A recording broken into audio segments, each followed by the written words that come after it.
Hello, everyone. My name is Courtney Waring, and I'm the Director of Education at the Eric Carle Museum of Picture Book Art in Amherst, Massachusetts. And I'm so pleased to welcome Jeff Mack to the Carle's We Heart Books and Art program. Hi, Jeff. Hi everyone. Hi Courtney. Hey. It's good to see you. Yeah, you too. Yeah. Thanks for having me here. So, Jeff has authored and illustrated many books for young readers, including Hush Little Polar Bear, Good News, Bad News, and Clueless McGee. He's also illustrated award winning picture books and chapter books, including Eve Bunting's Hurry, Hurry, and James Howe's Bunnicula and Friends. So, we're so happy to have you here because you have a new book, Just a Story, that you'd like to share with us. It's right here. Yeah. And in We Heart Books and Art, we love to talk to authors and illustrators to learn more about their process for writing stories and creating art, to learn more about what inspires them. So we've got a couple of questions for you. Okay. How did you come up with the idea for Just a Story? Well, the idea actually happened to me many years ago. I think probably a good 6 years ago at least. And what happened was I was on the subway in New York and I was going to a meeting and I'm sitting on the subway and it's packed with people and there's a kid sitting across on the bench across from me reading a book that I just noticed was totally engrossed in this thing and it was surprising. Sometimes you see a lot of people on their phones, but you don't see many people with the book in their hand these days, So which great I to see. thought was really cool. So he's reading the book and he's totally not paying attention to anything going on around him. The subway comes to a stop and the doors open up and there's an announcement. And then suddenly the kid seems to realize that this is his stop and he closes the book fast. He jumps up, he dashes for the door, and the door is closed before he can get off the train. Oh, So wow. he missed his stop because he was so absorbed in the book. So what does he do? He sits back down and he starts reading again and gets off at the next stop. So I was thinking there's got to be an idea for a story in this Yeah. because I love the idea of being so absorbed by a story that you forget about all the stories that are going on around you Right. outside of the book. So I started making some sketches. I think I was up at the Montague Book Mill at that point, I love doing that little place. sketches on a notepad, where this kid in the story was reading a book, and different creatures started to come out, monsters and skeletons, and they were trying to scare him in different ways, and he wasn't paying any attention to them. And then as I worked on the story, I started to change some of the things that happen around the kid, Mhm. so that there were pirates and a dragon and a blue whale and an alien from outer space. I wanted to choose different characters from different genres of stories, different types of stories, and the whole thing, the whole premise was this question of whether the things that are happening, all these sort of exciting cliffhanger moments, whether they're really happening to the kid or whether they're just sort of happening in the kid's imagination, inspired by the things that he's reading. So that's where the idea came for Just a Story. So it took a long time to get from my original idea to the finished book, many, many years, but it all came from that thing on the subway. As you were working on it, was there anything that surprised you along the way? Anything that you tried differently or learned as you were working on it? Anything that surprised me? Yeah, I think that. So one of the things that happened originally, the kid was going to be on his own, Mhm. and as I started playing around with the setting, with where the story would take place, I started to realize that the other characters that he was not paying attention to were important. And I realized that if I wanted to really suggest that this might not be happening to him, it worked better if he had a companion in this story. And so in this story, I made the character a grandmother because when I was a Right. kid, my grandmother used to take me to the library all the time. So the story started out in a park on a bench with the grandmother sitting next to the boy, And then I decided I wanted more things in the background, so I changed it to a subway. Yeah. And then I thought, well, it didn't quite have much to do with the book, even though that's the way it happened in real life. So my editor and I were talking about it, and he said, "Well, why don't you make it in a library, since that's where where you'd find all these characters reading books?"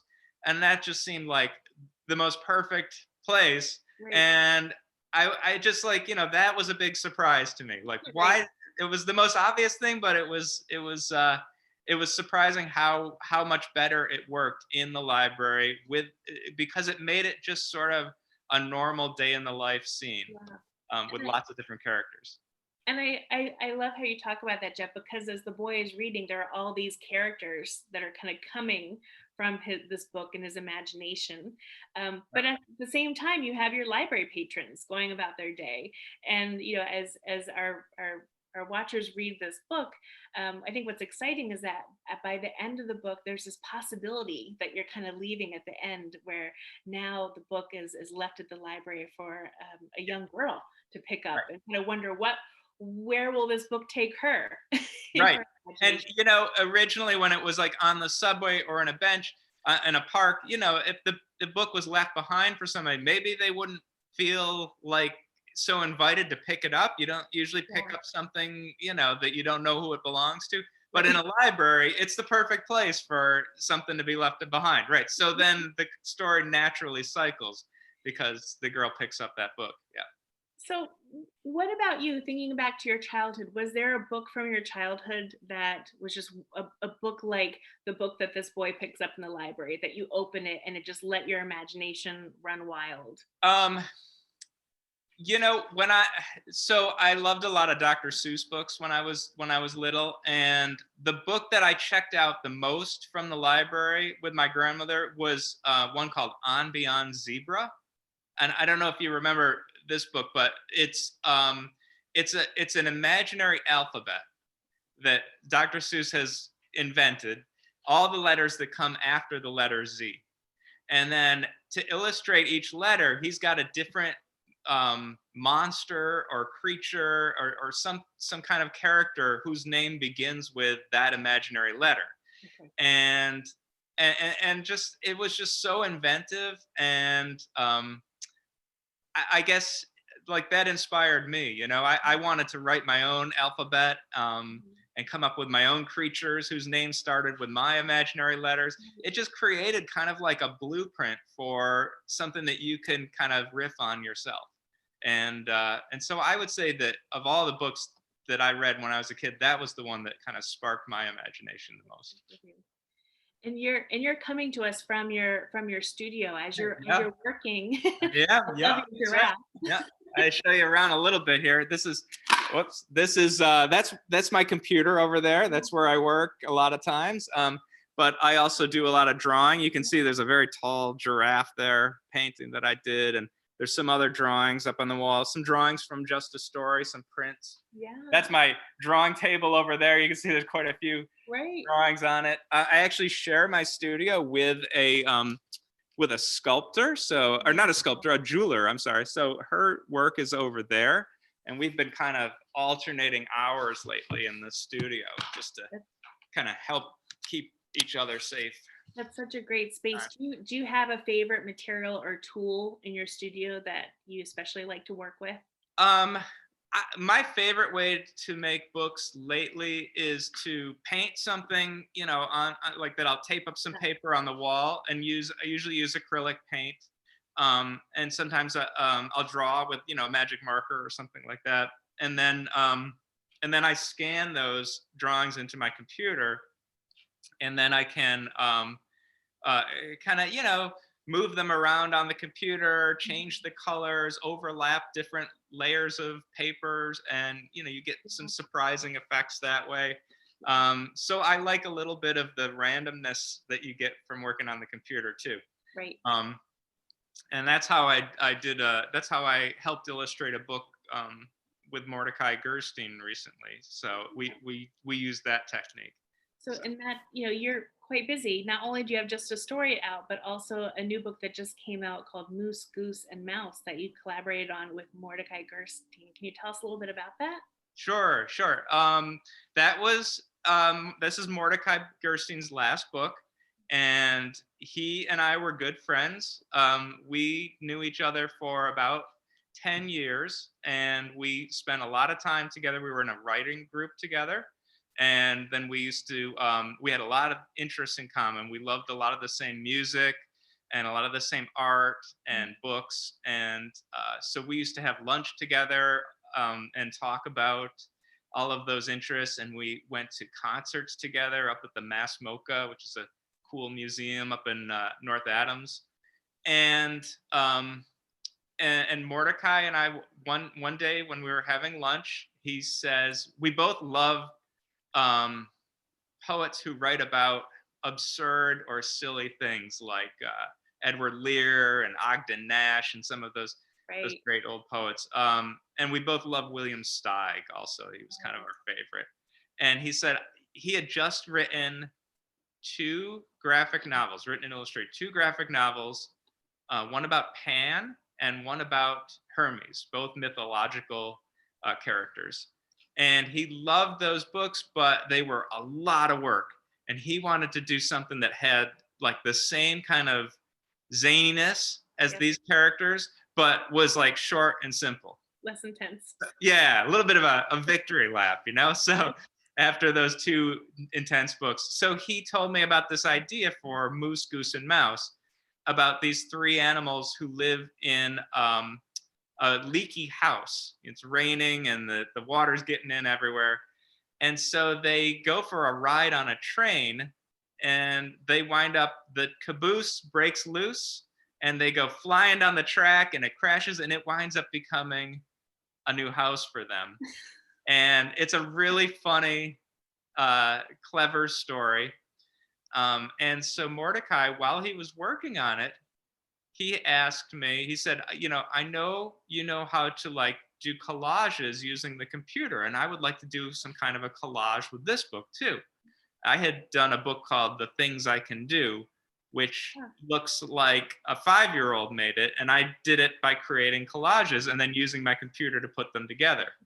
So Mordecai had me come over to his studio. He invited me over, and we sat next to each other and we scanned different drawings and paintings into his computer, and we tried lots of different things out, and we finally found this way to illustrate this book that, you know, he was like, that is exactly what I'm looking for. That's just the right style.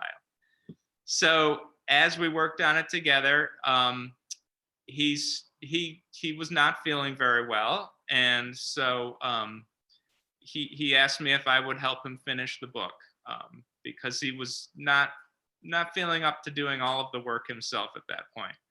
And so so I did, and I went back to my studio, and then I would put the art that I had made onto my computer, and I would bring it out to his house, and we would sit next to each other and look at the pictures, and he would say, you know, maybe you could make that color a little lighter or make that one a little richer, and I could make adjustments right there on my computer.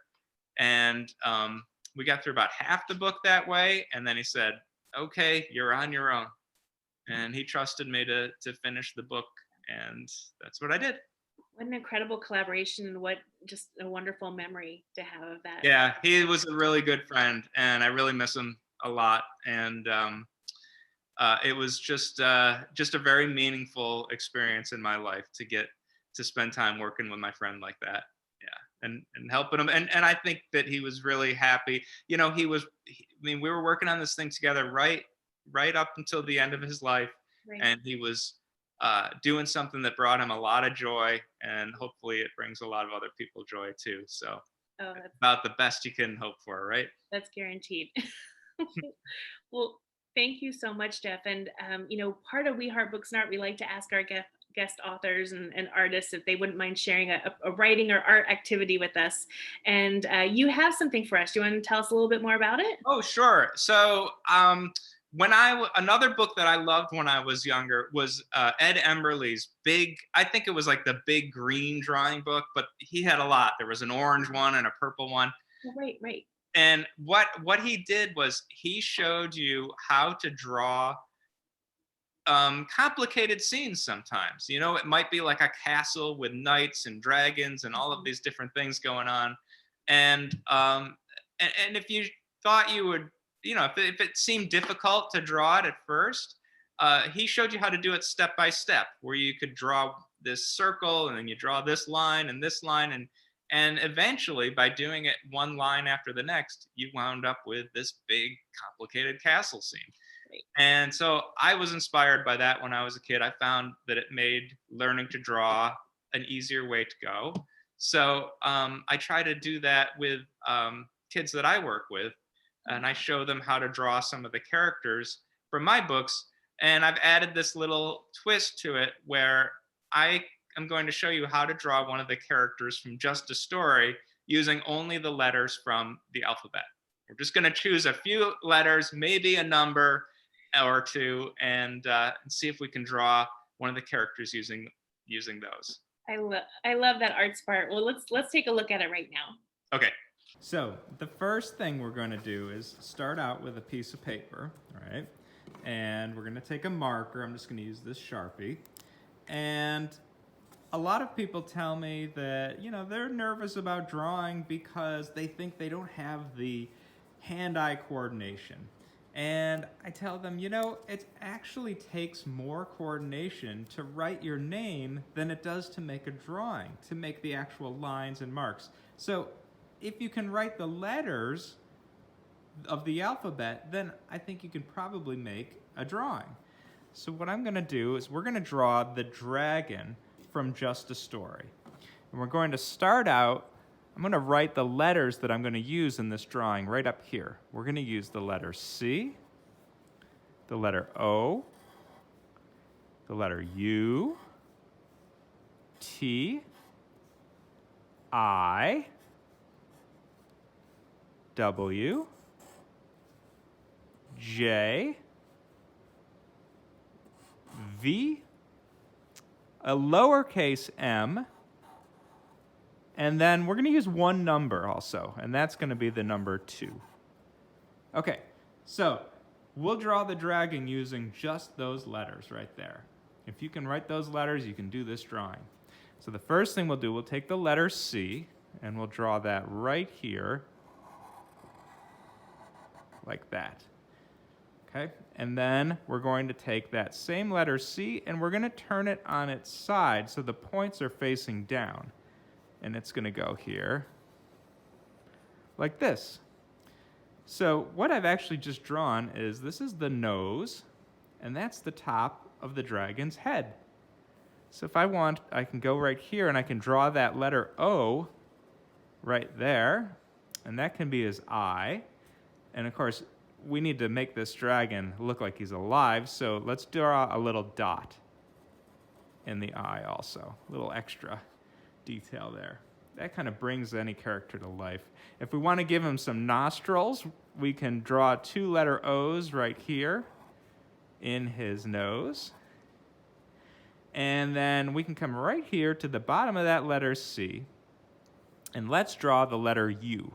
And the U is going to go like this. One point is going to start there, it's going to come down, it's going to go over, and it's going to come up like that. That's the U. And that's like the dragon's mouth. Okay, and then right under that, I'm going to draw that capital I. Or actually, let's do the T. We'll do the T right here. And then the line of the T is going to come down like that. So that is his chin, and that's the dragon's neck. Okay? And then we can turn it into a capital I by drawing one more line at the bottom like that. And then let's draw one more of those lines right there. And this is going to be his arm. And to make his fingers, we're going to draw the letter W right inside here. And the W is going to go on its side. So it's going to go like this. And those points are going to touch the lines of the eyes. So that's one claw. Then I'm going to go over here, I'm going to take that number 2, but instead of drawing it the front ways like that, I'm going to draw it backwards. And it's going to go like this.